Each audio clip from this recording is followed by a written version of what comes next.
I have removed the screw finally. I had to get it down on the ground and wrestle it.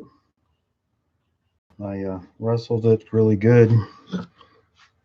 Got that screw who was the boss. Here it is, rusted on the back side. It was rusted shut. Uh, Threads are fine. It needs a good washing. Yes, there was glue in between the threads, just a tap on the end though, like a pro. If somebody put a little right there, at least they didn't. What I don't like is that when it's glued onto the threads and it rips the threads out. That's what I'm against. You can put it on anything but the threads, and I won't say anything. But if you put it on the threads and it rips the threads out, I'll say something. And there's your gear, your crank gear, crank cog.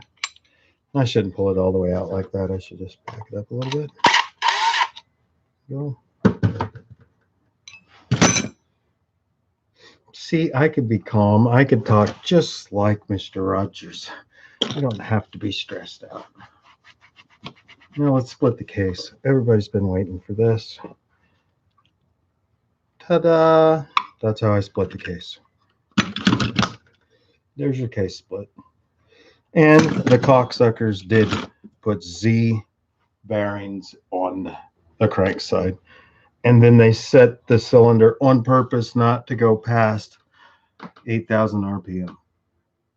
Because they know on Z's at 10,000, 11,000 RPM, the zinc bearings will get too hot. And yeah, hopefully they at least remove the other side. I'll pull them out and check. But if they left the zinc on both sides, that's not a good thing. If they just left it on the outside, it's not as bad. But if they left the zinc on both sides, that's really bad. Let's look at the seal and see if we saved it or not. When you split a case, this is what you want to look at. This is the most important thing. Do you need a new seal? Well, is it ripped anywhere here all the way around? Doesn't look like. Does it look like it's leaking? Well, there's penetration right here. There's a streak right there. There's a streak into the clutch. And then there's a streak up here at one time, but I think it didn't leak bad. But yes, I think it did leak here. And I don't know if you guys can see that, but there's a trail right here. I think it's the case. The seal looks okay. Let's check it out and see if I can remove it without breaking it. We'll see. I have my razor here, and I have a scraper. Let's start with the scraper. The razor is for when they glued it, if they're gluers. And this is the flat side of the thing. You never want to use this tool on this side. It's got the lip. The lip is very important. That's what makes your seal.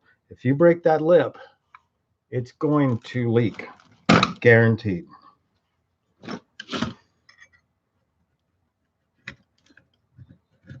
If you break the seal around the clutch, it's not that important. The seal on the clutch, this clutch doesn't even have to be sealed.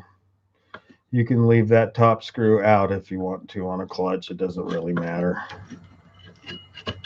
It really matters on the crank, though. If you got a leak on the crank, I don't care what you do to that engine, it's never going to run right. If you don't fix your air leaks first, that engine's never going to run right, ever.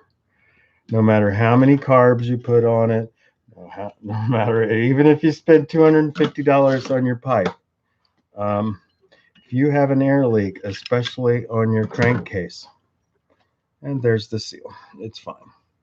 And then I'd lay that seal out on this paper right here. I buy it at Napa. This is bulk map or whatever, however you pronounce it. Everybody loves how I mispronounce everything.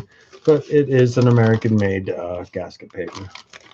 It's thicker, probably 2 or 3 times thicker than this, and it won't ever rip. That stuff is tough. $2.99. $2.99. Let's take the crank out and look at the crank. That's what I've been doing all along. How do we get the crank out? Well, I like to try and just pull it out. The less beating you do, the better. And I did remove the Woodruff key, didn't I? Did everybody see that? I hope so. I hope I did. I hate it when I forget that shit. I just took a check. No, I didn't. Ooh, I would have just fucked up. That would have been bad. It would have ripped the seal. That's always bad. That's not a good thing. Glad I caught that. Hopefully I didn't tear up the seal. The $5 seal. $5? Yep, $5. Well, let's take out the... Oh, shit. I hate it when it fucks up my seal, too. And the rod pushes down on that. That's not a good thing. Anything that damages that thing is bad. You don't want to damage that. See?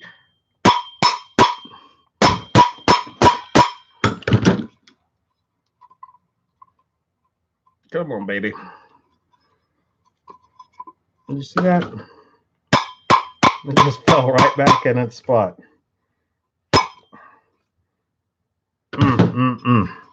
I so want to hit it there.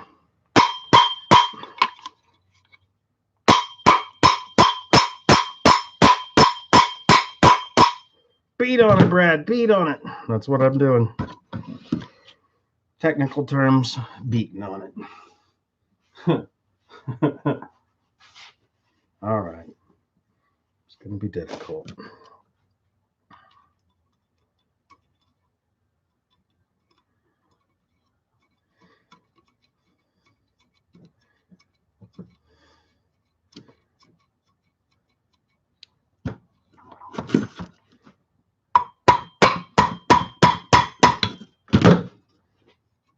Back the screw up a little bit. Tap a tap. Back the screw up a little bit more. Hopefully I won't fuck up the thread. I think that's out. I think we're out.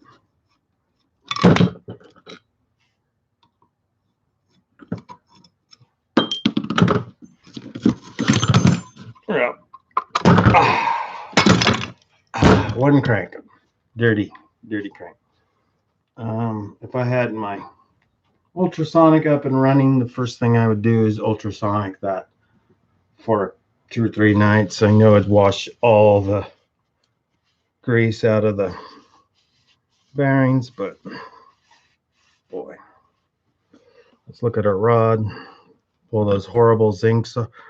We have a AF60 rod is what I'm dealing with, and that's what I wanted, was just the rod out of this. And all the parts, the clutch, I wanted the clutch, and all the parts to put in the billet. Thanks for watching, guys. Hopefully you'll give me a thumbs up. Going my way. And that's how I split a case, and that's how I get the parts that I need, is I cannibalize. Thanks for watching. And I just wanted to finish that up for everybody that wanted to see me split the case. I split the case in an hour show, did 10 minutes off air, pulling the hard parts where, you know, I didn't want you to see me cussing and ranting and raving as I did it. So I did that offline, but this is the bearing. I put Z bearings on the crank side. That's a no-no. Don't ever put Z bearings, ZZ bearings, zinc coated bearings into your crank. They're no good past 10,000. No good at all. Thanks for watching. I kept this show down under 10 minutes. I want to thank everybody that watched, and happy building, and God bless. Have a great day.